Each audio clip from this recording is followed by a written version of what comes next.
Em nome do Pai, do Filho, do Espírito Santo. Amém. Ave Maria, cheia de graça, o Senhor é convosco. Bendita sois vós entre as mulheres, e bendito é o fruto do vosso ventre, Jesus. Santa Maria, Mãe de Deus, rogai por nós, pecadores, agora e na hora de nossa morte. Amém. São José, rogai por nós.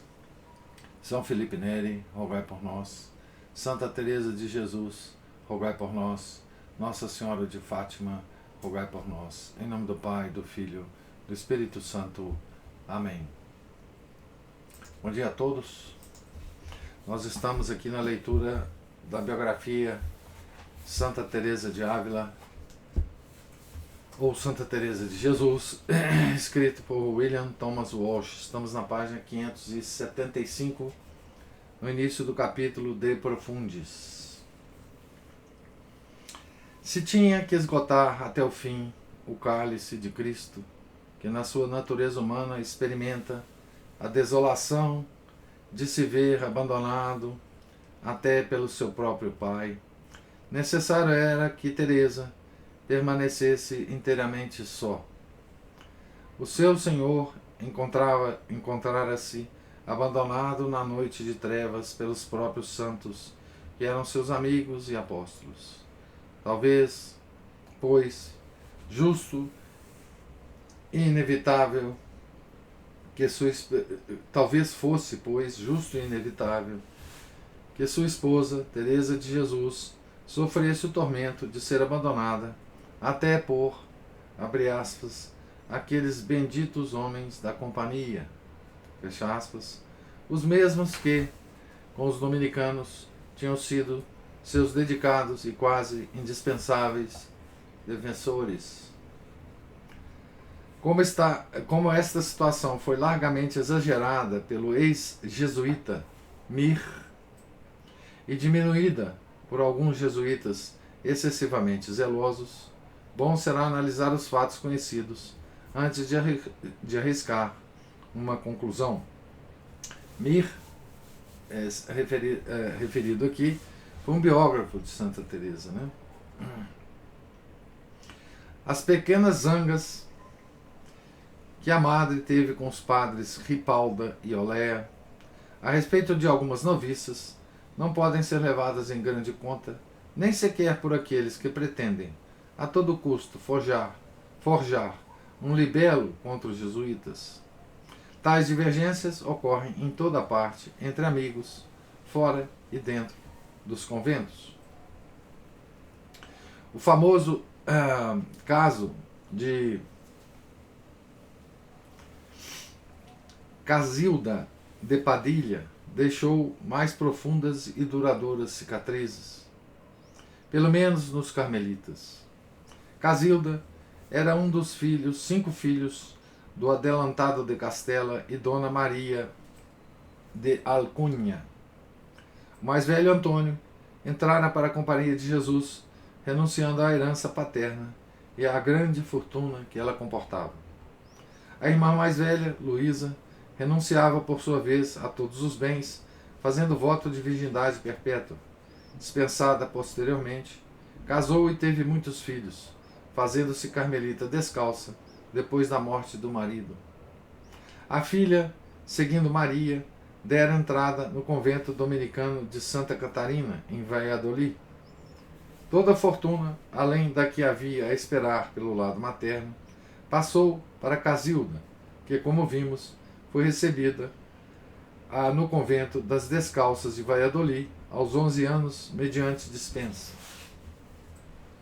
Teresa ficou naturalmente muito satisfeita quando Casilda professou, algumas semanas mais tarde, 13 de janeiro de 1577. Depois de renunciar, a favor do convento, à fortuna do pai e à herança que por parte da mãe lhe caberia, com a condição, todavia, de que tudo seria invalidado no caso de sair do convento.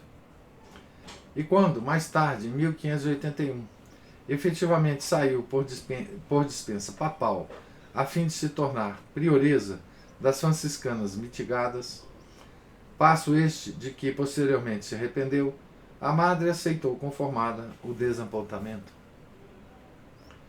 Abre aspas, a princípio a notícia impressionou-me, confessou a Graciano. Mas depois considerei que os desígnios de Deus são grandes e que, na verdade, Ele ama esta ordem e de tudo tirará algum bem ou evitará algum mal que não acertamos a ver. Por amor de Nosso Senhor, não fique vossa reverência desgostoso. Fecha aspas. Isso a madre escrevia ao padre Graciano. Né? Teresa suspeitava claramente de que alguns jesuítas tinham contribuído para levar Casilda a deixar a reforma e que a mãe pretendia empregar o dinheiro num colégio. A expressão aqui está entre aspas. Né? Dada a amizade de Dona Maria pelos jesuítas e o fato de seu único filho ser um deles, seria razoável supor que qualquer que fosse esse colégio, ela o destinaria à companhia. Mas chegou a fundar-se algum colégio?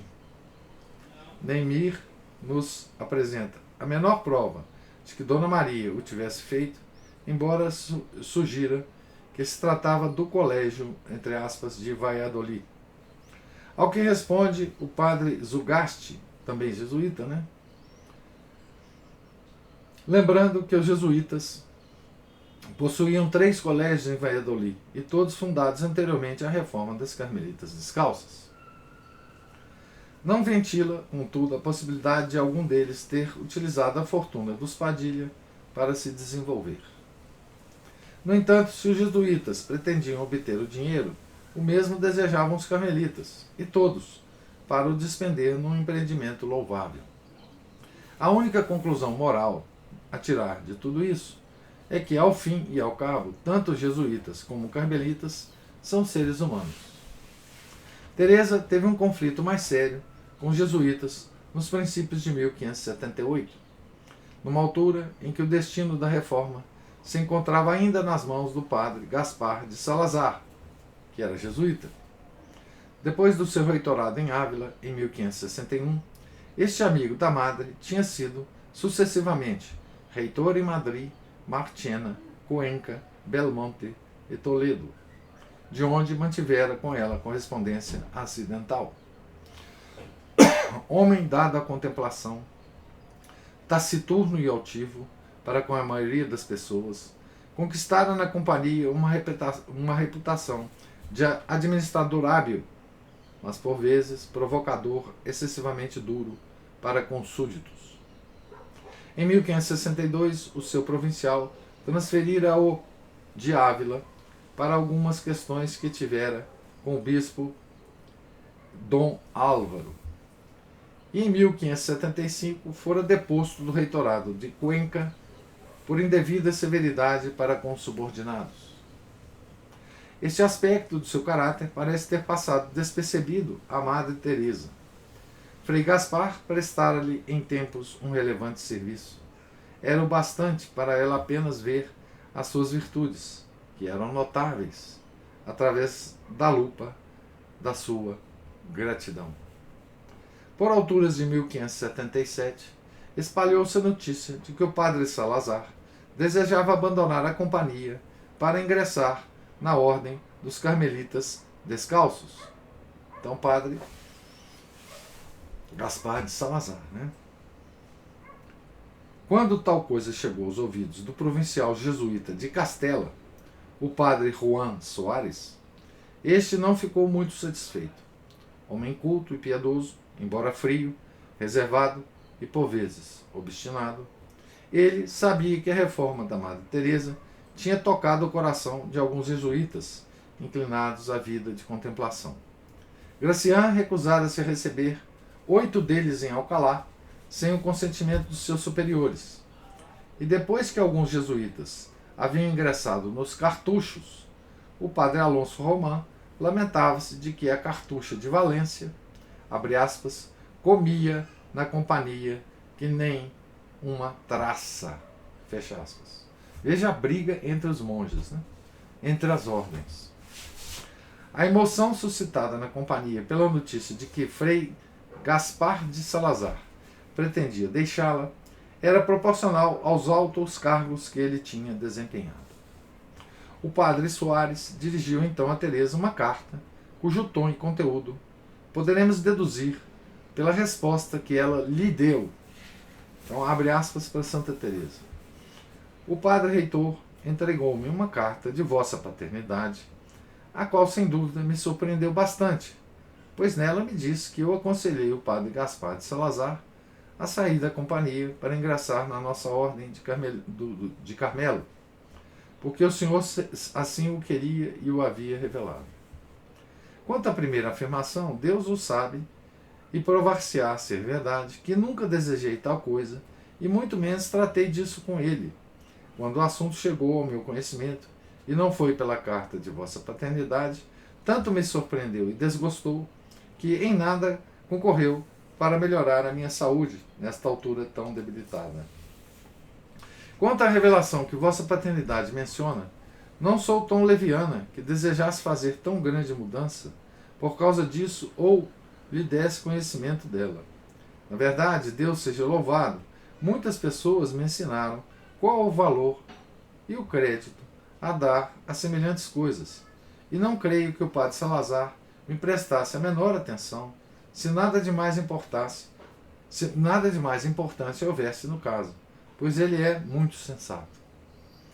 Como já sou uma mulher de muita idade, é de compreender que em tempos me senti em maior necessidade da sua colaboração, pois esta ordem tinha apenas 2 frades descalços, e eu teria então muito maiores desejos de fazer esta mudança do que presentemente, porquanto, a glória de Deus, eles são agora, suponho, mais de 200, e entre eles contam-se alguns muito competentes para a nossa pobre maneira de viver.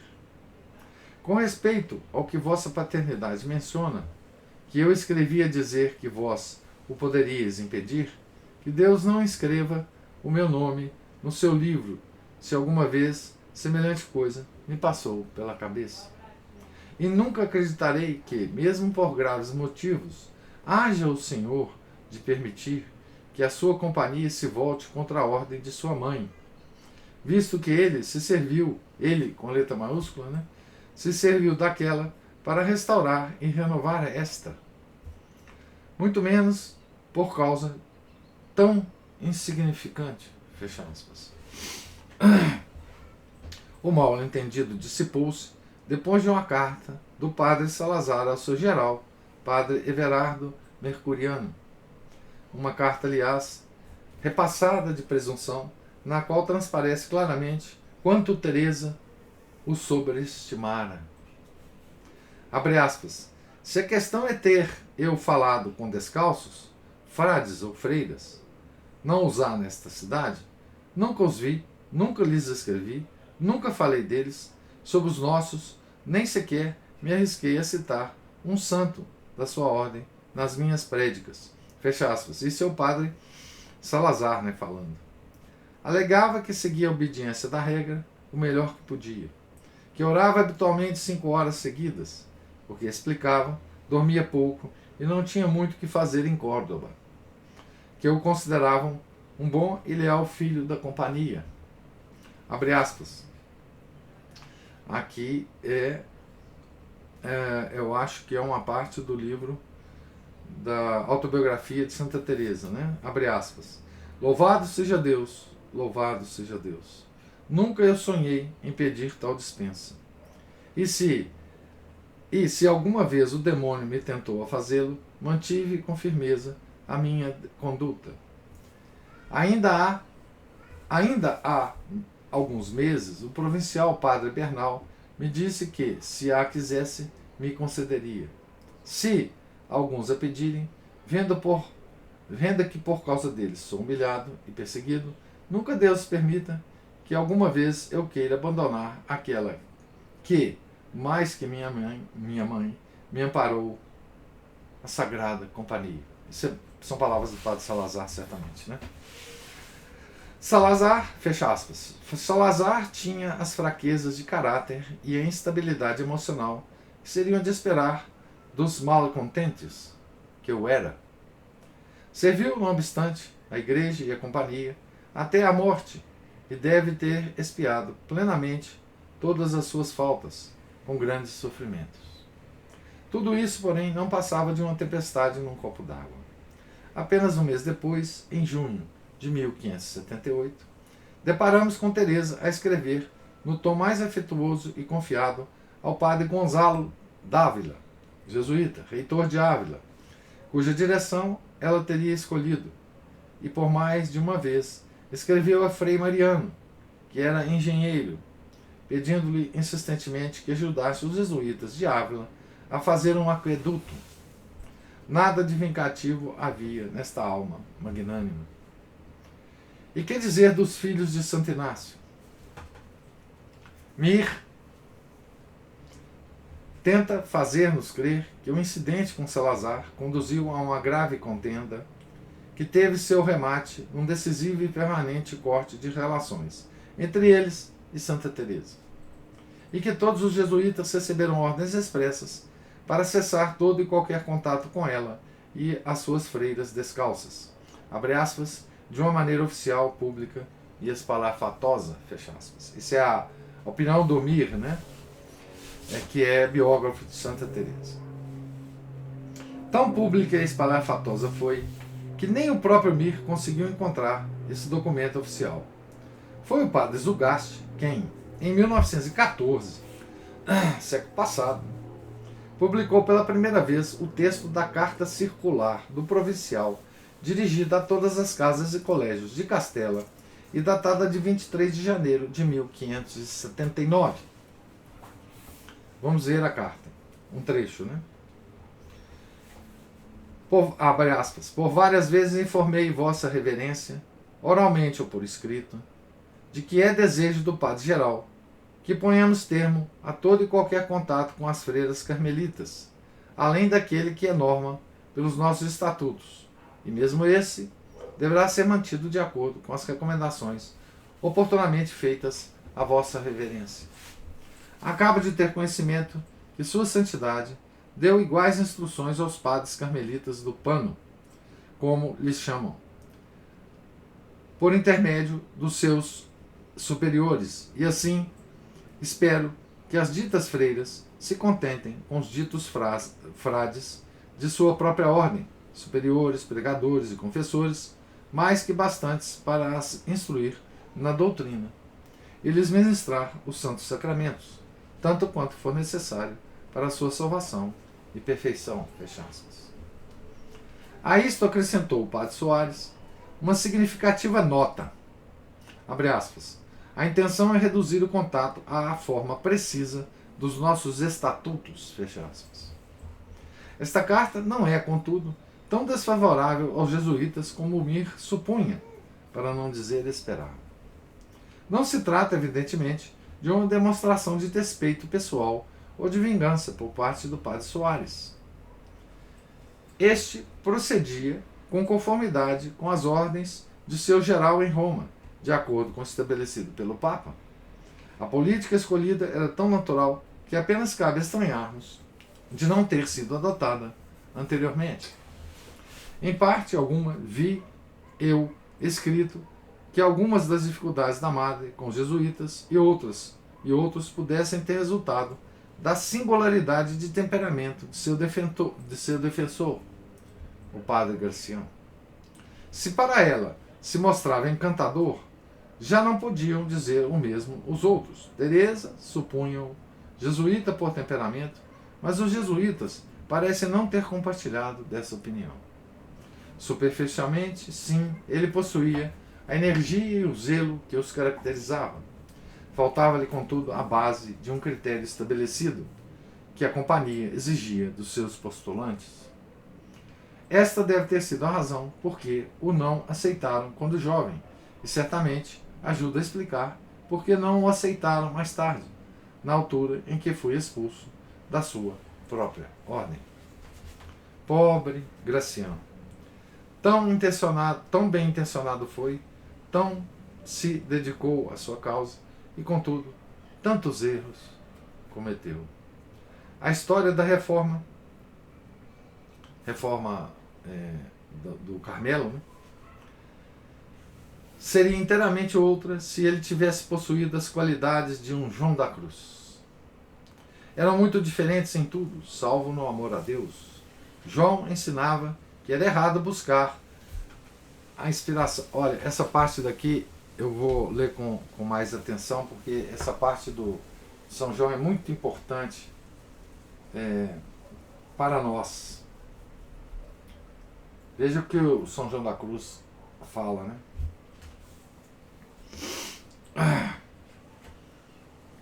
João ensinava que era errado buscar inspiração sobrenatural. Era errado, visto que a razão e a revelação bastam para salvar a alma. Desconfiava das visões, êxtases, locuções e deleites espirituais, a que chamava gulodice espiritual. Essa expressão é do próprio São João, tá? Entre aspas. Não admitia virtudes anormais em qualquer imagem ou crucifixo especial. Era calmo e refletido em todas as circunstâncias. Quando em 1583, em Granada, uma mulher lhe estendeu uma criança, gritando-lhe que era ele o pai e devia sustentá-la, João perguntou calmamente onde vivia ela. E ao ouvir que nunca vivera fora da cidade, perguntou que idade tinha a criança. Quase 1 ano, respondeu a mulher. Nesse caso, observou ele de bom humor, abre aspas, o nascimento desse menino deve ser um milagre, e dos grandes, pois ainda não há 1 ano que estou em Granada, e nunca aqui tinha vindo anteriormente. Fecha aspas. Então, vamos lá. Tem uma nota de pé de página aqui que eu gostaria de ler, né? Está na página 583. Não há qualquer contradição entre o fato de São João da Cruz descrer de arroubamentos e êxtases e tanto ser favorecido com eles.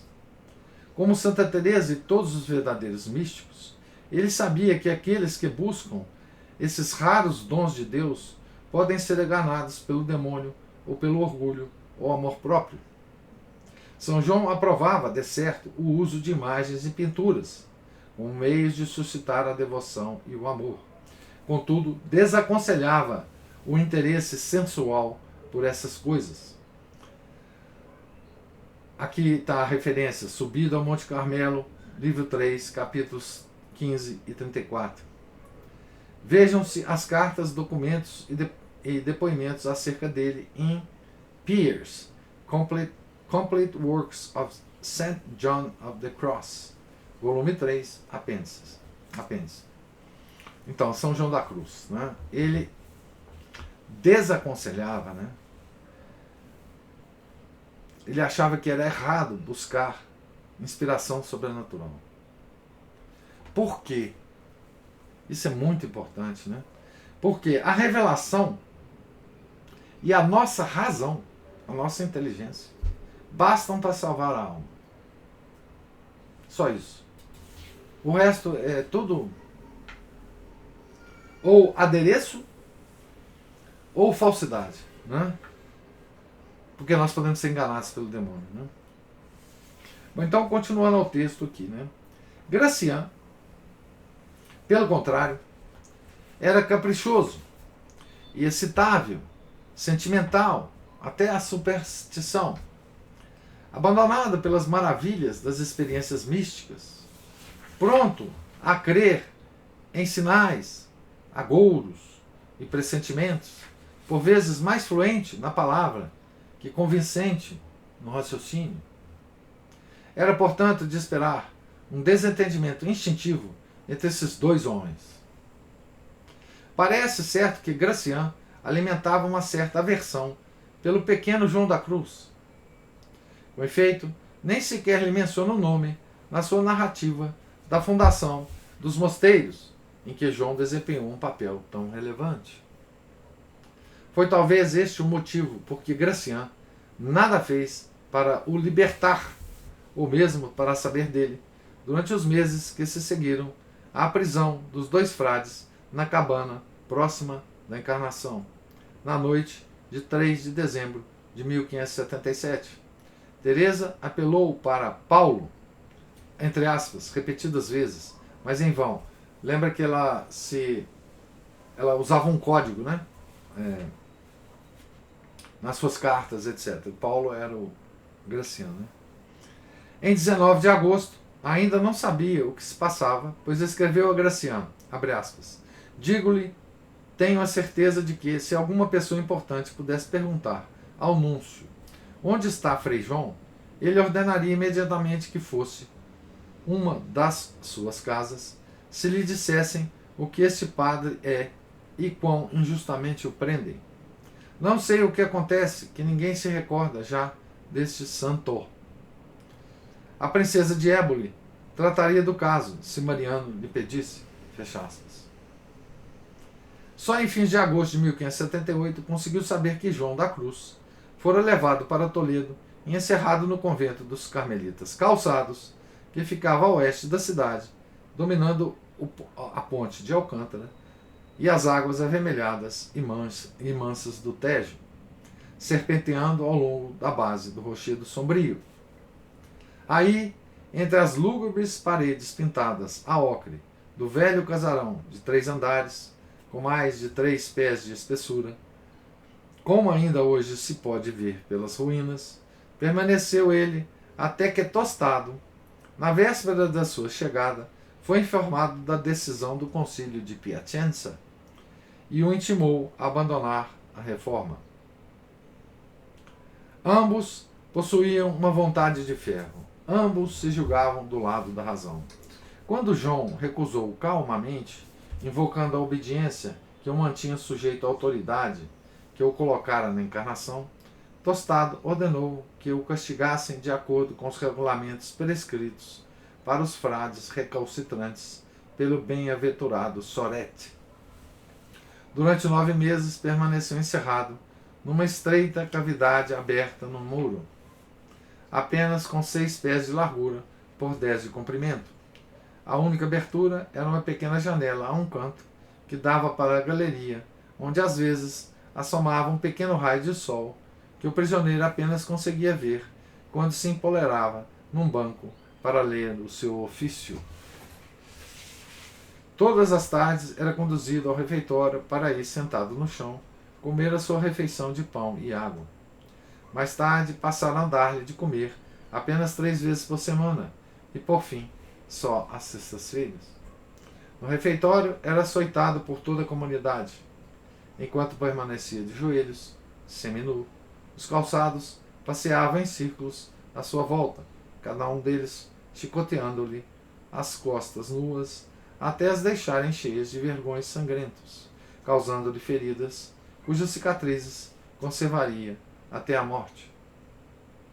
João mantinha-se em silêncio, meditando na flagelação de Cristo preso à coluna. Em vão eles gritavam: pedra insensível! Esse é o grito dos monges calçados, né? Infligindo-lhe golpes ainda mais duros. Depois dessa tortura, a túnica colava-se-lhe às feridas e ficava repassada de sangue. Usou-a de noite e de dia, durante os 9 meses, sem nunca mudar.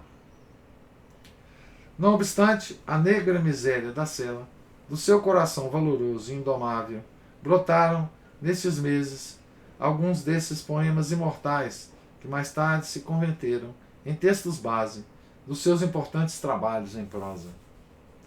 Compôs oralmente, sem papel, e reconstituiu de cor, mais tarde, 17 das instâncias do cântico espiritual. No idioma espanhol, como diz Menéndez y Pelayo, nada há que se possa comparar a esses apaixonados e extraordinários gritos de uma alma profundamente abrasada pelo amor divino. Abre aspas, tão sublime é esta poesia que quase não parece deste mundo. Fecha aspas. Depois do Cântico dos Cânticos, nunca ninguém cantou tão extasiadamente a união espiritual da alma com Deus.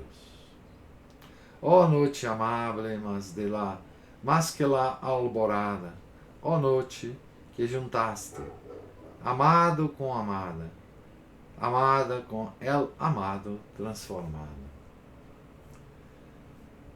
No dia 14 de agosto de 1578, vigília da Assunção, o padre Maldonado visitou a sua cela e foi encontrá-lo estendido no chão, exausto e macilento. Empurrando-o com o pé, perguntou-lhe por que não se levantava. João, supondo tratar-se simplesmente do carcereiro, levantou-se tão prontamente quanto lhe permitia a sua fraqueza e pediu perdão. Em que estava a pensar assim tão distraído? Pensava que amanhã é o dia de Nossa Senhora e que seria para mim uma grande consolação se pudesse celebrar. Nunca mais o fará em toda a sua vida, respondeu Maldonado. Parecia de fato que ninguém se recordava já do pequeno homem de Deus. Na noite seguinte, porém, Nossa Senhora apareceu-lhe numa visão, revestida de beleza e glória indescritíveis, e mostrou-lhe como devia fugir dali. Começaria por soltar os ferrolhos da porta da sua cela. Depois subiria determinada janela da galeria. De lá desceria com a ajuda de uma corda feita com duas colchas velhas retorcidas. Numa noite muito escura, pôs em prática as instruções. A corda era, afinal, excessivamente curta e ele caiu de 9 pés de altura, sem contudo se magoar. Saltou de uma muralha, resvalou por um despenhadeiro junto de um rio, seguiu na esteira de um cão que andava em busca de restos de comida, subiu pelo muro de um quintal, achou-se entre 2 conventos, viu uma luz misteriosa e ouviu uma voz que lhe dizia: "Segue-me." E tendo chegado junto de um muro muito alto, sentiu-se voar por cima dele, pousando sem uma beliscadura numa rua estreita. Enquanto os calçados corriam em sua perseguição, encaminhou-se para o convento das freiras descalças, que o esconderam na enfermaria. Por fim, algumas semanas depois, meteu-se a caminho de Almodóvar, onde chegou precisamente a tempo de assistir o 2º capítulo geral, convocado por Gracián. Gracián estava em vias de dar o passo fatal que a madre tanto havia receado. Eu vou alongar um pouco aqui para a gente acabar esse capítulo, viu, gente? Na leitura. Gracián estava em vias de dar o passo fatal que a madre tanto havia receado. Teresa escreveu-lhe frequentemente nos últimos meses, advertindo do perigo que representaria provocar o núncio e os calçados com a realização de eleições sem o acordo do Papa e do geral. Em abril, transmitia-lhe o parecer de alguns ilustres teólogos que desaconselhavam a ideia. Era, diziam, uma coisa malsonante. Que vida, lamentava-se Teresa. Gracián desprezou todos os conselhos, dirigiu-se para Ávila, onde deve ter discutido com ela, empregando uma linguagem ofensiva, a julgar pela carta que Teresa lhe escreveu, a 26 de abril, depois da sua partida. Abre aspas, Santa Teresa. Jesus esteja com vossa paternidade, meu padre e meu prelado. Como diz, o que me deu não pouca vontade de rir e muita satisfação. Porém, cada vez que disso me recordo, diverte-me pensar na convicção com que vossa paternidade me disse, para não julgar mal o meu prelado. Oh, meu padre, que pouca necessidade tinha vossa paternidade de jurar, e não como um santo, antes mais como um recoveiro, pois eu compreendo tudo perfeitamente. Não direi nem mais uma palavra, exceto para vos lembrar que me desse licença para vos criticar e pensar o que quisesse. Fecha aspas. Em maio, atormentada por dores horríveis, motivadas pela operação, entre aspas, que a curandeira lhe tinha feito no braço, não deixou de o censurar asperamente por ter confiado ao quebrado Frei Antônio o cuidado de regularizar alguns assuntos do convento sem instruções adequadas, do que resultara um agravamento do estado das coisas, e fez algumas observações pouco lisonjeiras acerca de Frei Mariano, as quais, no entanto, rasurou antes de mandar a carta. Abre aspas, recomende-me muito a Deus, pois eu estou velha e fatigada, mas não nas ambições. Fecha aspas. Um dos seus constantes desejos era que Gracian não fizesse coisa alguma que ofendesse a Deus. Nesse período, ela trabalhava geralmente até 1 ou 2 horas da madrugada e, claro, levantava-se antes do nascer do sol. Por meados daquele verão, um golpe inesperado abalou a reforma. Em 23 de junho, o núncio Sega destituiu solenemente Gracian de todos os seus cargos. Tornava-se agora evidente que a autoridade de Gracian era, pelo menos, discutível, e foi a custo que ele escapou de ser preso em Valladolid, onde soube que tinha sido excomungado por Sega. Quando alguns visitantes o procuraram, da parte do núncio, Gracian sentiu ímpetos de os desafiar, mas acabou por se submeter ao conselho de um virtuoso irmão leigo, a quem fora revelado que de nenhuma atitude dependia tanto a salvação da reforma. Seguiu então para Almodóvar, onde, apesar de tudo, convocou o capítulo de outubro de 1578 e fez exatamente aquilo que Amado tanto tinha receado. Procedeu a eleições e entre todos escolheu, para o provincial, o velho Frei Antônio. O padre João da Cruz ergueu inutilmente a voz para protestar contra semelhante loucura. Não ficou também mais tranquilo quando o capítulo designou 2 companheiros, entre aspas, para ir a Roma. Frei João de Jesus Roja e Frei Pedro de Los Angeles. A profecia de João da Cruz de que eles partiam para Roma descalços e voltariam calçados, cumpriu-se à letra.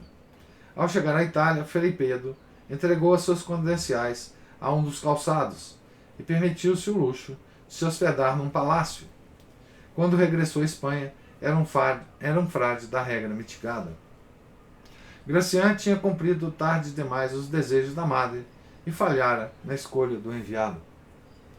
Quando o núncio teve conhecimento das eleições, ficou evidentemente furioso, pois elas constituíam um autêntico desafio à sua autoridade e uma proclamação ilegal da separação das províncias. Em 16 de outubro, anulou as decisões do capítulo, ordenou a Frei Antônio que comparecesse à sua presença e dissolveu a província separada, incorporando as casas dos descalços nos mosteiros dos calçados de Castela, e recusou-se a escutar o que ele tivesse a dizer em sua defesa. Não é de crer que Gracian tivesse compreendido, nem mesmo nessa altura, quanto se adiantara, de erro em erro, no caminho da sua piedosa obstinação.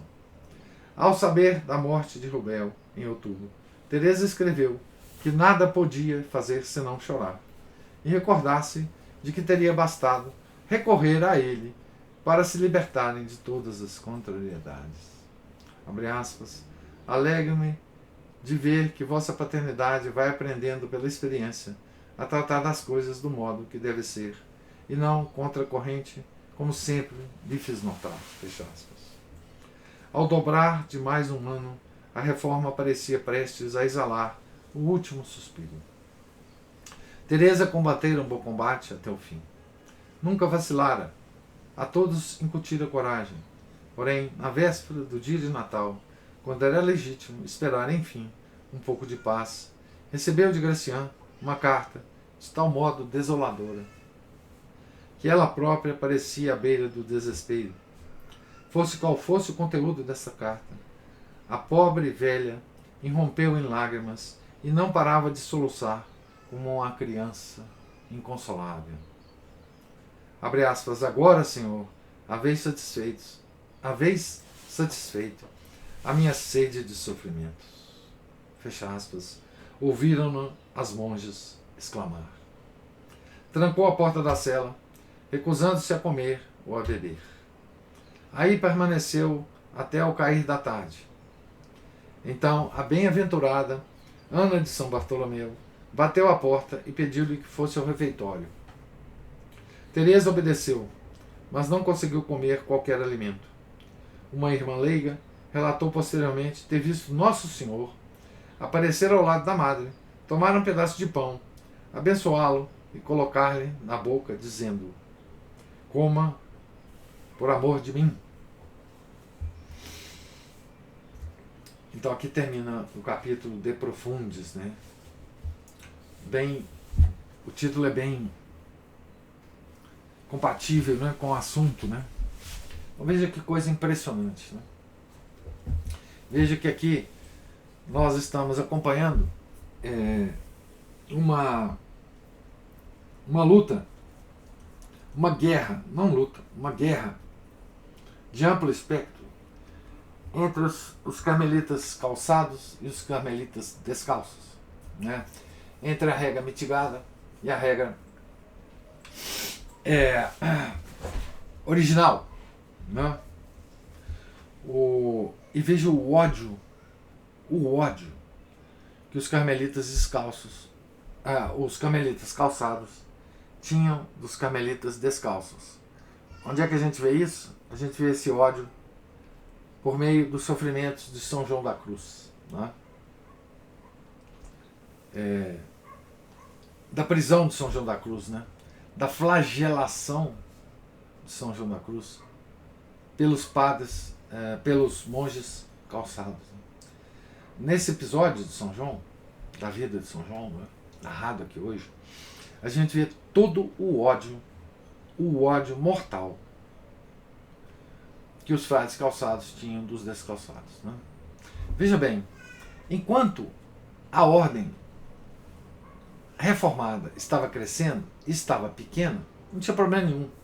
O problema foi quando a ordem, por meio do Gracian, padre Gracian, começou a expressar desejos de ter um provincial próprio, ter uma província própria, se desligar da província dos carmelitas calçados. Então, o desejo era formar uma província dos descalços, porque tinham muitos monges lá, muitos monges e já muitas freiras, né? E eles queriam ficar, de certa forma, livres dos calçados. Veja bem, esse desejo era absolutamente legítimo. Santa Teresa tinha esse desejo, não é? Só que essa coisa ficou na mão do padre Gracian, que não tinha absolutamente o menor cuidado em tratar dessas coisas. E, mais ainda, ele recusava as sugestões da Madre Teresa. Então ele pôs tudo a perder, não é? Cada ato dele só acendia mais o ódio entre os calçados e os descalços, não é? Certo? Então, vocês imaginam nessa guerra tudo que acontecia, né? Todo tipo de sedução que os calçados deviam fazer nos descalços, todo tipo de pressão que o provincial geral dos carmelitas, que incluía calçados e descalçados, faziam nos descalços, né? Todo tipo de estratégia, né? Até chegar no cúmulo do que fizeram com São João da Cruz, né? Que foi milagrosamente salvo, né, da prisão por Nossa Senhora, que deu instruções para ele de como fugir, né? Lembra muito aquela cena do Evangelho, né, de Pedro fugindo da prisão, né? Ele também é instruído por um anjo, né? Nesse caso foi Nossa Senhora propriamente que instruiu São João da Cruz, né? Então, a Madre Teresa, a grande fundadora dos calçados, dos frades, das freiras, né? Impossibilidade de comandar essas coisas, porque estava realmente o comando disso tinha que ser de um frade, né? E infelizmente foi o padre Graciano, que causou esse tumulto todo, né? E mais sofrimentos para Santa Teresa, né? Então, esses episódios são ilustrativos, né, de que, na verdade, em questões religiosas, é que surgem os ódios mais intensos, né? Vou fazer um raciocínio contrário. Os ódios mais intensos, por mais que não pareça que a questão é religiosa, só surgem em questões religiosas, de fundo religioso, né? Lembra aqui que o Chesterton falava que toda guerra é religiosa. Ninguém entra em guerra por questões menores do que as religiosas. E é uma coisa impressionante, né? Esse conflito, né? Esse conflito entre frades, né? E conflitos entre ordens, né? A ordem jesuíta contra a ordem carmelita, né? Coisa impressionante, né? Veja que nós estamos falando do mesmo século em que foram criadas as duas ordens, as carmelitas descalças e os jesuítas. Eles entraram em confronto. Coisa tremenda, né? Coisa tremenda. Eu queria agora, me alonguei demais, mas eu queria ouvir os comentários e observações de você se existirem. O Márcio já manda aqui um escrito. Como repercutem as decisões dos poderosos e quanto hão de prestar contas a Deus? Sobre o Padre Graciano.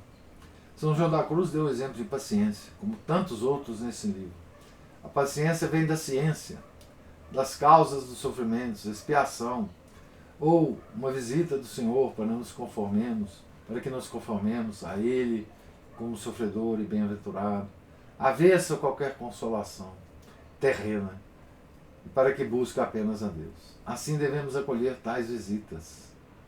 Quanto à gula espiritual, Deus nos quer o amor efetivo, ações práticas inspiradas por causas primeiras ou segundas, não por amores afetivos e doces, melosos, gelatinosos. Isso é eu que estou colocando as palavras aqui. Muito bem, Márcia, é isso mesmo, não tem dúvida nenhuma, né? E quero chamar a atenção também da posição de São João da Cruz contra a procura de consolações, né? A procura de visões, de êxtases, né? Ele era absolutamente contra isso, né? E dizia: a razão e a revelação são suficientes para a salvação da alma. Não precisa procurar mais nada, né? Não precisa procurar mais nada, né? E eu diria, e eu acho que São João da Cruz concordaria comigo, razão, revelação, tradição, né? São os padres da igreja, os dogmas e os concílios da igreja, né? As decisões do concílio da igreja, né? Mais o magistério ordinário, né? Quando é em consonância com a tradição, né? É isso que nós temos que ter. Não temos que ter êxtase, não temos que ter tudo. Primeiro, isso são para as almas escolhidas. E quando acontece com almas não escolhidas, é porque é o demônio que está no comando da coisa, né? Como aquela alumbrada lá, Madalena da Cruz, né? Da época de Santa Teresa. E com tantas outras coisas que acontecem hoje, né?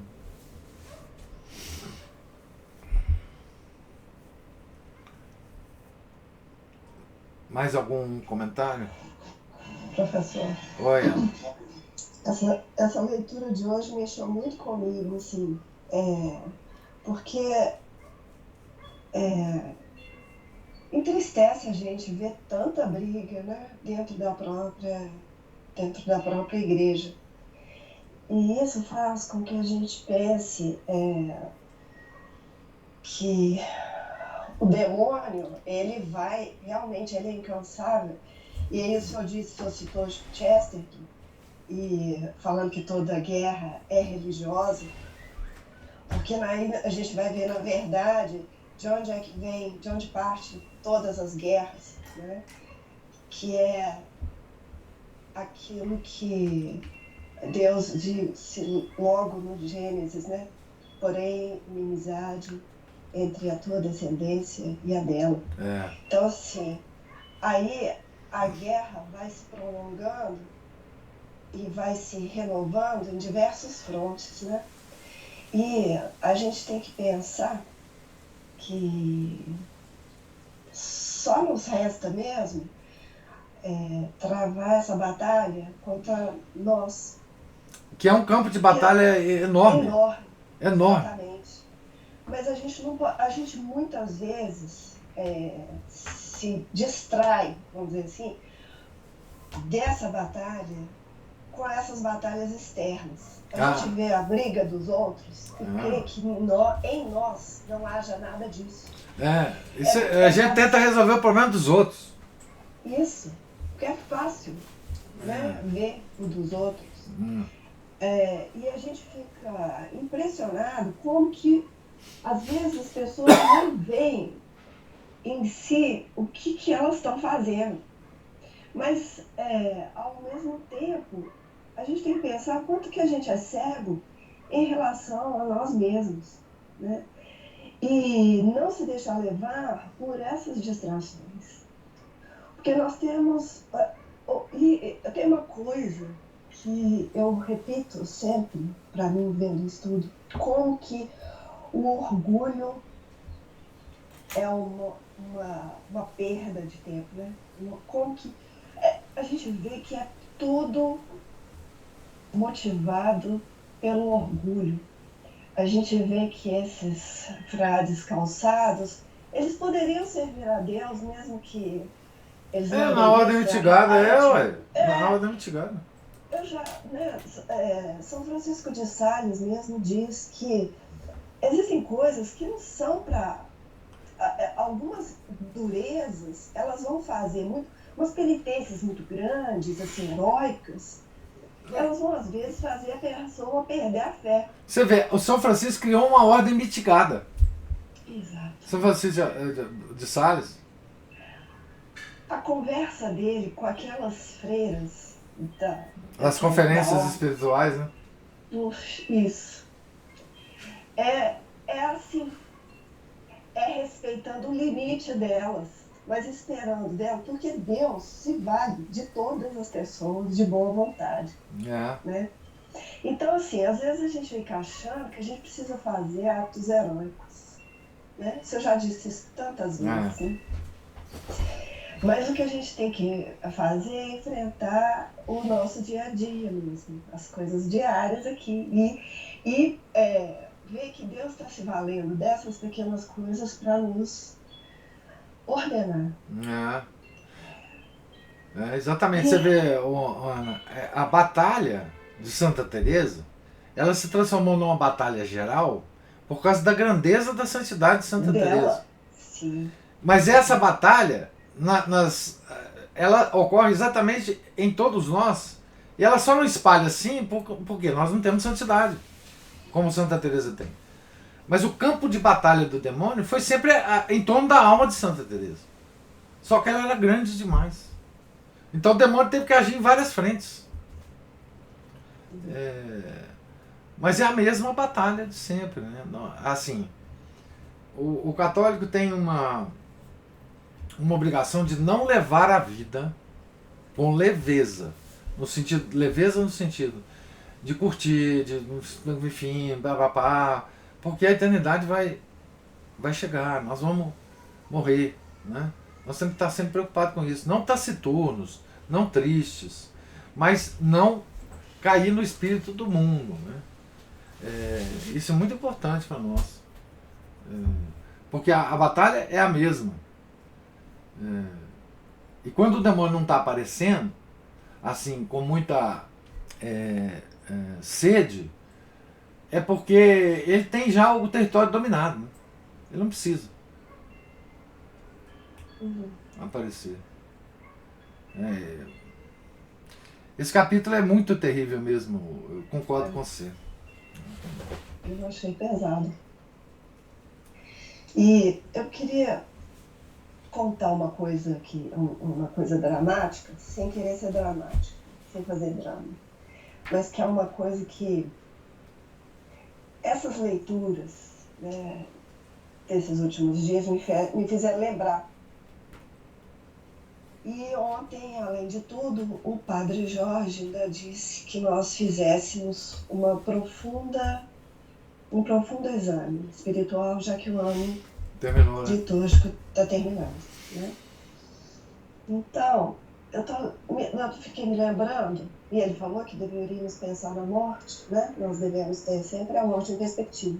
A gente fica achando que a morte está longe de nós, né? Que nós ainda temos um tempo.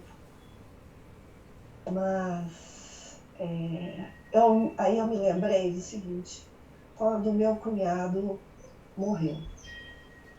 E o meu cunhado morreu com 30 anos. E morreu assassinado. E eu fui a pessoa que foi à casa deles buscar uma roupa para vesti-lo para o enterro, para levar para a funerária. Quando eu entrei na casa deles, aquilo me marcou muito fortemente, porque ali estavam as coisas dele, um chinelo deixado na beira da cama, o pijama ali sobre a cama, e as xícaras do café, que ainda não tinham sido lavadas, eles saíram para trabalhar cedo. E eu fiquei pensando que tudo ali mostrava que aquela pessoa pensava que ia retornar para casa à noite. Vestígios de uma vida normal, né? Isso. E que aquela pessoa nunca mais voltou, né? Então a gente tem que pensar muito nisso, né, professor? Porque às vezes a gente acha que a nossa morte está lá na frente, que nós temos tempo ainda de nos emendar. Mas eu acho que era bom a gente pensar nisso todos os dias. Igual o senhor falou, não é para ficar taciturno, não é para ficar triste. É para dar, inclusive, uma nova perspectiva para a vida. Isso. Mas é para pensar que essa batalha que a gente tem contra a gente mesmo, ela não pode ser adiada para outro dia. E não para. Essa batalha é permanente. Nós nunca venceremos essa batalha em vida. A vitória não é aqui. Nesse sentido, a nossa vida será um fracasso. Mas um fracasso porque não é possível. O homem em queda não vence. Infelizmente.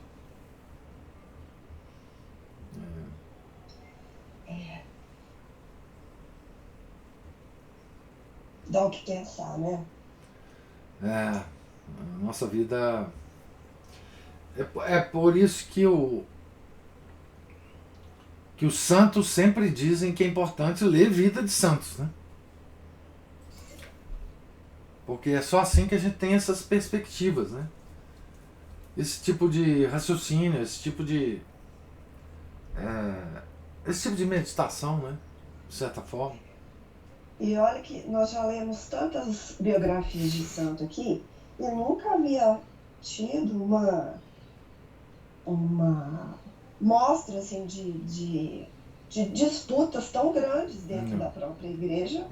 Não que eu me lembre numa biografia de santos, né? Não. Entre ordens, não. Isso é uma coisa que começou a acontecer quando as ordens se tornaram fortes, né? E quando a cristandade se tornou forte. E aí começaram a acontecer, né? A partir do medievo, né? Começaram a surgir ordens que, de certa forma, foram tomando espaços de outras ordens. Espaços, que espaço, né? Espaço no gosto popular, na aceitação da população, na ajuda que a população dava a essas ordens. E aí isso causou ciúmes entre as ordens. Não é? A aceitação que os bispos davam a certas ordens e não a outras. Enfim, tudo que atiça todas as baixas paixões dos homens. Inveja, orgulho, né? Enfim, avareza. Essa ordem ganhou uma herança de um grande cara que morreu, do nobre que morreu, por que a nossa ordem não ganhou? Aí ele vai lá no bispo e fala, não, o senhor tem que dividir essa herança com a gente, porque só não pode não sei o que. Enfim, o bispo dá uma casa melhorzinha para uma ordem e a outra começa a ficar, entendeu? É isso. Quantas violações dos mandamentos, né? É. Dos 10 mandamentos, né? É isso. Aí cabe no meio disso tudo o desejo de matar alguém, mentiras, né? Eles não mataram São João por um triza. Uai, você não vê a ordem, a Madre Teresa tinha medo do padre Gracian tomar alimento nos mosteiros dos calçados e ser envenenado. Entendeu? Impressionante isso. Então, assim, E aí é uma outra coisa para a gente pensar, né, professor? Que nós não somos nós não somos membros de nenhuma ordem, mas nós estamos fazendo um esforço para nos ordenar. Né? E como que o demônio tem raiva disso? Né? E a gente tem que pedir muito a Deus que nos ajude a não cair nessas... Porque assim, ele tinha tanto ódio desses sacerdotes, dessas monjas, né? Que ele... Olha o tipo, quer dizer, essas paixões todas são paixões humanas. Todos nós temos. Né? São defeitos, vícios que todos nós temos. E o que o demônio faz? Ele vai lá e atiça aquilo. E mais ainda, ele atiça de uma forma nobre. Ele fala assim, o monge está lutando pela sua ordem. Isso. Pela manutenção da sua ordem, do carisma da sua ordem. Mas o cara quer matar o São João da Cruz lá na prisão. O cara quer envenenar o outro. Mas eles fazem isso tudo com uma nobreza. Quer dizer, eles se convencem de que os atos deles são nobres. O demônio faz isso.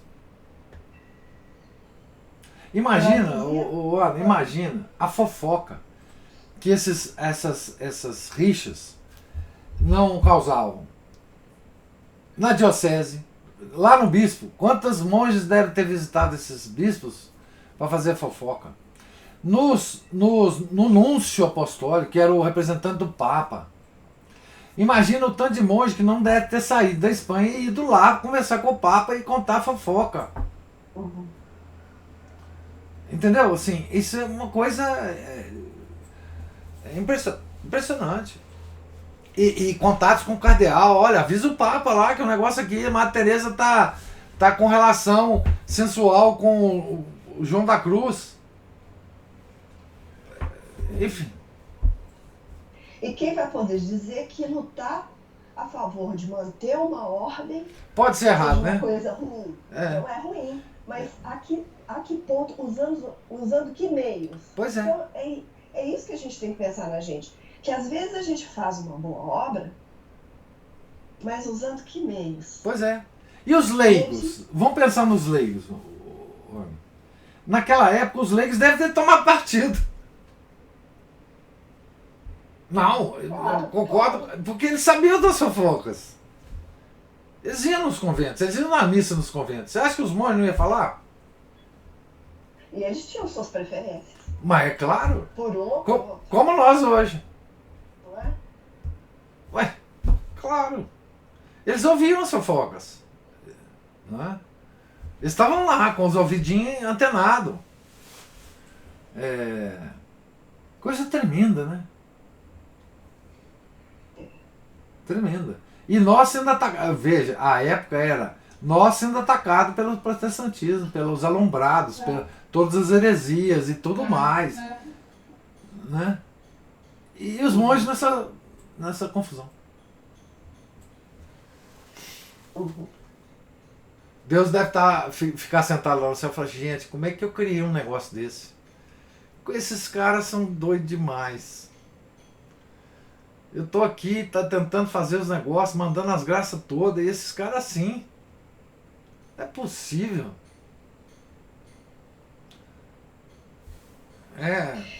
E ainda assim ele se vale de nós, né? Pra fazer alguma coisa. E pior é agora, né? Bom, Porque não tem uma Santa Teresa no São João da Cruz, né?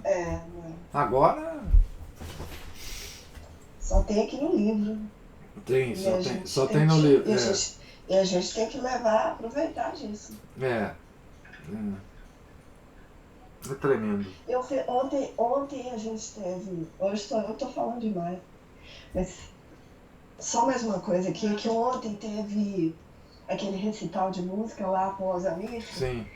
E eu fiquei muito emocionada de ver como tem pessoas ali talentosas. Ah. Né? E a gente nem. Diz que foi ótimo, né? Foi muito bonito. Diz que foi ótimo, eu fiquei sabendo. E assim, pessoas talentosas que às vezes a gente não desconfia do talento. Algumas a gente sabe que elas fazem papel de liderança e tal, desempenham, então elas ficam um pouco mais expostas. Mas outras não, outras são integrantes assim, um pouco mais anônimos, vamos dizer assim, mas que têm um talento lá. E a gente é preciso que a gente pense nisso, porque é aquele velho paradoxo, né, professor? Quão miseráveis nós somos, mas nós não podemos nos apresentar como miseráveis ao mundo. Nós temos que nos mostrar ao mundo como filhos do rei. Então a gente tem que ter essa divindade e a gente tem que se esforçar assim para que aquilo que a gente tem de potencial venha à tona, não para um mundo aí das redes sociais e para o mundo, como diz o senhor, tomar conhecimento, mas que para fazer diferença nos nossos meios pequenos. Para a né? maior Então, glória de Deus. Isso. Então, um cuidado para não causar escândalo, porque afinal de contas nós somos católicos e vamos à missa e praticamos e buscamos os sacramentos. A nossa família e alguns amigos sabem que nós somos assim, nós fazemos esse tipo de coisa. Então a gente tem que tomar cuidado para não causar escândalo com as nossas ações. E eles estão né? de olho na gente, hein? Estão de olho. Eu digo os familiares. Isso. E quanto mais próximos, mais de olho. Isso. Ah, mas você tá falando isso? Mas você tá fazendo aquilo? Mas você não dorme bem à noite? Você devia ter o sono dos anjos? Você não reza tanto? E por aí vai, né? Qualquer coisa serve de argumento. Você reclama de alguma coisa, naturalmente você fala, você não está rezando? Você pede lá a sua santa lá para te dar isso aí que você está reclamando. Isso. Essas coisas que você fica estudando aí, é por isso que você perde o sono, é por isso que você não dorme à noite. É por isso. Então, esse tipo de coisa a gente tem que tomar cuidado, né? Mas, por outro lado, a gente deve fazer um esforço danado para a gente desenvolver as nossas potencialidades, para que essas potencialidades, que foram os talentos que Deus nos deu, frutifiquem, né, professor? Faça alguma diferença no nosso entorno. E cada talento frutifique ao máximo, independente do sucesso que vai fazer, ou do tanto de pessoas que vai atingir. Isso não importa, para Deus isso não importa. Isso é que tem que ser. A gente tem que ser indiferente. Para Deus né? Nesse sentido, assim, de que não importa se isso vai aparecer ou não, mas a gente fica achando assim, nossa, ninguém tá vendo. Ninguém tá vendo? A pessoa mais importante está vendo. Seja as nossas boas qualidades, quanto aqueles erros que a gente acha que vai fazer escondido. Não tem jeito de fazer nada escondido. Deus, Ele está vendo. Né? A pessoa que mais importa está vendo. Não tem. Ser católico, você carrega isso, né? Com você. O peso do olho de Deus na sua vida. O olho de Deus. Não tem jeito. Não tem jeito de esconder.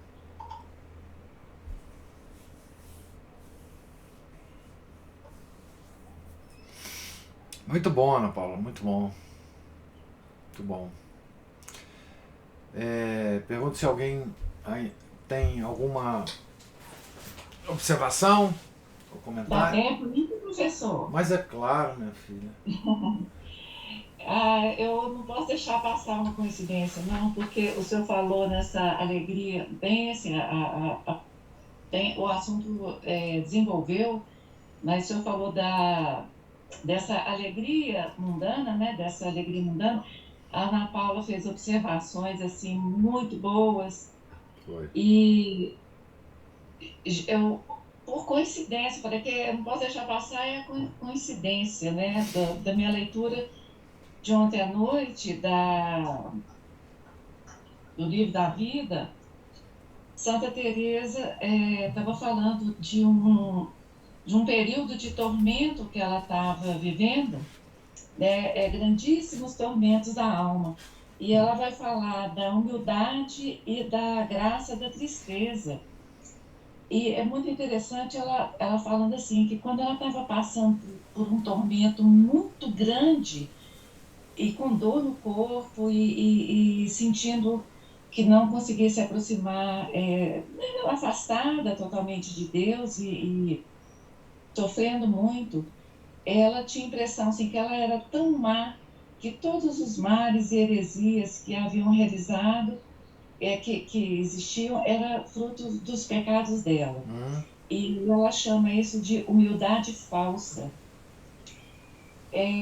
que é uma humildade que é inventada pelo demônio, que você, sofrendo, você se coloca culpas, que claro que não podem ser suas, porque você está se sentindo muito importante, né? E aí ela fala que a verdadeira humildade não provoca turbulência na alma e nem desassossego. Não traz nem escuridão, nem aridez, e que é exatamente o contrário. E aí eu vou citar aqui literalmente. Ela apresenta a alma com quietude, suavidade e luz. É um sofrimento que, por outro lado, traz conforto, pois vê-se a grande dádiva que Deus faz à alma a lhe dar aquela tristeza, e quão bem empregada ela é. Dói ter ofendido a Deus e, por outro lado, a sua misericórdia expande. Recebe luz para se confundir a si mesmo e louva sua majestade, portanto, tê-la suportado. Me chama a atenção aqui, professor, o senhor falar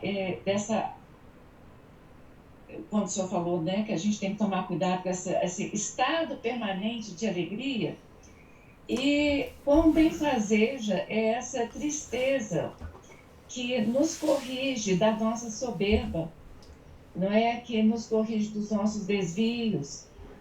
E outra que achei muito próprio, assim, quando a Ana Paula estava falando, né, do cuidado que a gente tem que ter com os outros, mas especialmente conosco, de não sermos servos dessa coisa chamada respeito humano. Porque nós estamos na luta. Então, escorregar na nossa vida católica é muito fácil. E então, não é possível viver lutando para ser católico e lutando para parecer católico. Não. E a gente vai cair mesmo. E essas pessoas vão fazer juízo. E não, assim, isso não pode ter importância na nossa vida. Mas eu acho que isso é uma coisa que, assim, a gente, com a maturidade, a gente vai chegando. Porque até uma leitura anterior que o senhor fez aqui, acho que há 2 dias, Santa Teresa fala isso, dentro daqueles grandes conceitos que o Frei, ou que o autor tira, né, da obra dela, que você vive no seu estado de vida e é para a gente viver com plenitude, não é? E o mundo atual, ele nos confunde muito nisso, nessa coisa assim, confunde a idade que você tem, né? Te convida a ser jovem quando você não é mais jovem, não é? E te convida a ser... E outra coisa, chama as outras pessoas a não verem você quem você realmente é, né? A tratar você com certa igualdade, quer dizer, a gente trata a criança como se a criança fosse adulto. Então, essa confusão é demoníaca, não é? É E verdade. nós, nessa busca da nossa vida católica, assim, a maturidade ela traz isso, que é você ser quem você é e nada de respeito humano, especialmente nessas questões, esse juízo que fazem da nossa vida católica, porque essa é a nossa luta. Eu fiquei muito impressionada, sabe, com o Frei Graciano, professor. Eu estava com planos aqui assim, eu vou acabar o livro da vida, vou começar o Moradas.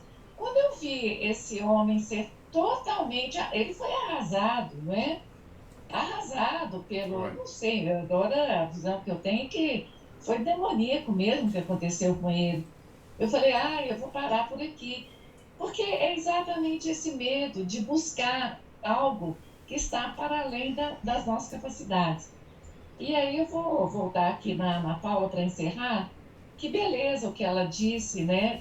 Do que ela viu ali no recital, que é uma coisa muito bonita, não é? Que é ver as pessoas darem o mais belo que elas têm ali para aquela comunidade. Gostei muito de ouvir isso, Ana Paula. Eu não estava lá, Também mas não. assim, você já me deu uma alegria muito grande de fazer esse relato. Então É, é isso, professor. é uma beleza isso mesmo. E pessoas desconhecidas, né? Isso. É, é, e porque essas pessoas fizeram por amor mesmo. Aliás, o coral, né? O coral normalmente tem um lugar na igreja é, de escondido, né? Quer dizer, os assistentes da missa não vejam o coral, né? Isso é uma regra da igreja, né? Justamente por isso, para não serem, claro que todo mundo conhece quem é do coral, mas para não serem idolatrados, identificados enfim, né? O coral é escondido justamente por causa disso, né? É, e eu tive retorno do pessoal, né, sobre o coral ontem, porque o Murilo foi, né? Ele também fez relato, o Henrique e a Maria Cristina também. Então, assim, é uma beleza isso, né? Assim, pessoas que fazem por puro amor, né? Aquele trabalho, né? E oferecem, né? Gratuitamente, né? Oferece o quê? Beleza, né? Oferece uma coisa que não é palpável, né? Não é palpável, mas que enche a alma, né? Que enche a alma. Professor, não é palpável e é fundamental É. que a gente assista à missa de forma devida, não é? É impressionante como que as partes da missa são perfeitamente acompanhadas pela música como parte da liturgia, como parte da elevação espiritual. E a gente tem vontade de pedir às pessoas em torno que não cantem. Não, Mas tem não uns. tirar. Mas sabe que, assim, às vezes a música é tão bonita que você tem vontade de cantar também. Assim, de Também. participar, né? Poxa vida, esse trem. Né, aquele Anima Christi, por exemplo, quando é cantado na hora da comunhão, realmente aquele negócio me. Ô, professor, eu vou falar algo que eu vou repetir aqui.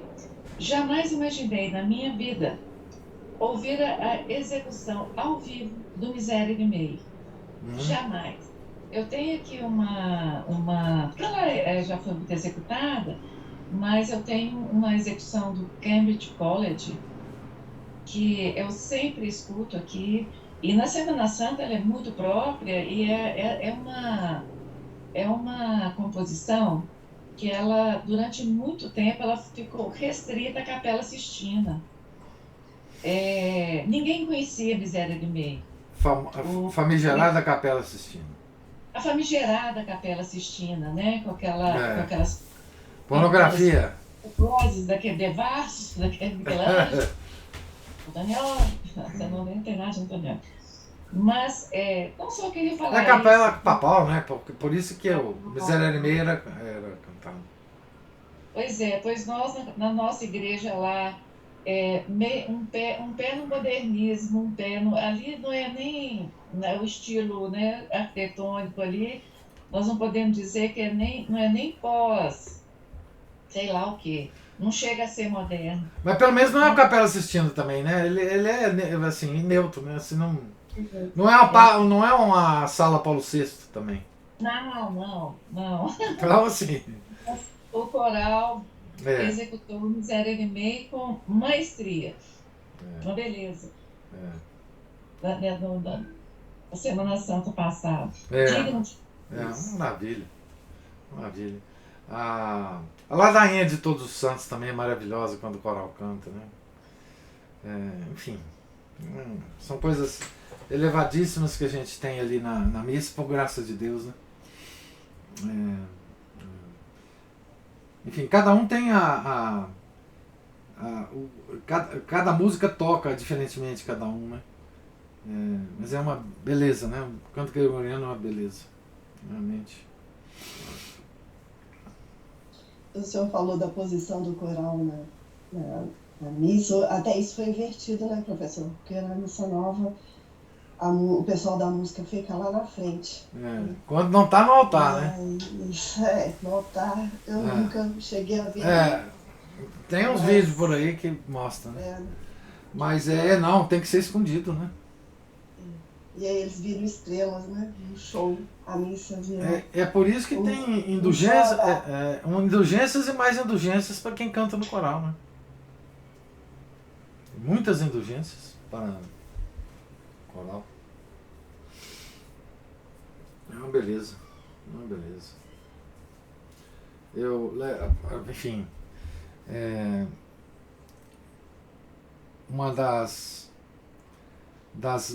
graças que a gente desde o início teve, né, foi o coral gregoriano, né, que assim pouca gente levava, né, nas costas, pouca gente dava importância, mas era um estímulo, né, pra gente na missa, elevação da nossa alma. Mas eu acho que eles sabem bem o que eles fazem, né, para as pessoas. E a gente vê o tanto que impacta as pessoas que chegam a primeira vez na missa, né? Elas ficam olhando para cima para ver de onde é que está vindo o som, né? Porque assim, não precisa de nenhum tipo de treino de apreciação musical para sentir impactado pelo canto gregoriano, né? No meio da missa não tem.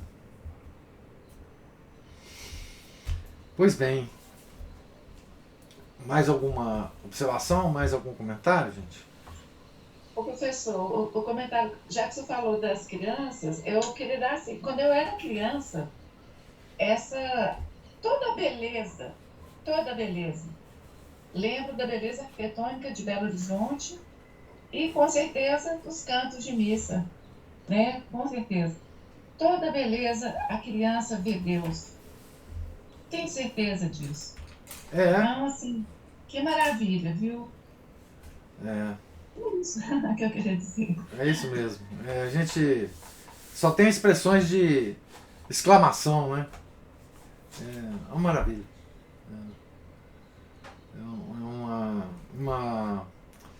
Uma dádiva da gente, né? Ter isso aqui, né? Próximo da gente, né? Todo domingo. De poder ir e a gente pouco agradece, né? Eu, pelo menos, pouco agradeço essa graça.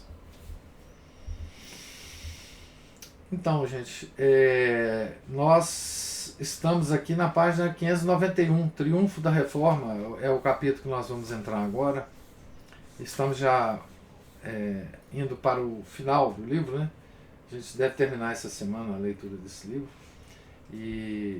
Então, se Deus quiser, amanhã a gente começa esse capítulo aqui, o Triunfo da Reforma, na página 491.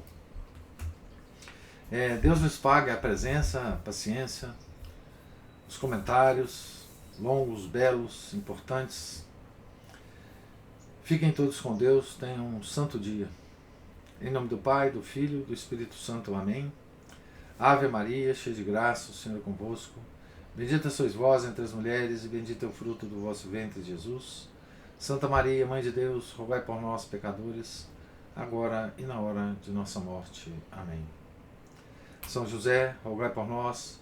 São Felipe Neri, rogai por nós. Santa Teresa de Jesus, rogai por nós. São João da Cruz, rogai por nós. Nossa Senhora de Fátima, rogai por nós. Em nome do Pai, do Filho e do Espírito Santo. Amém.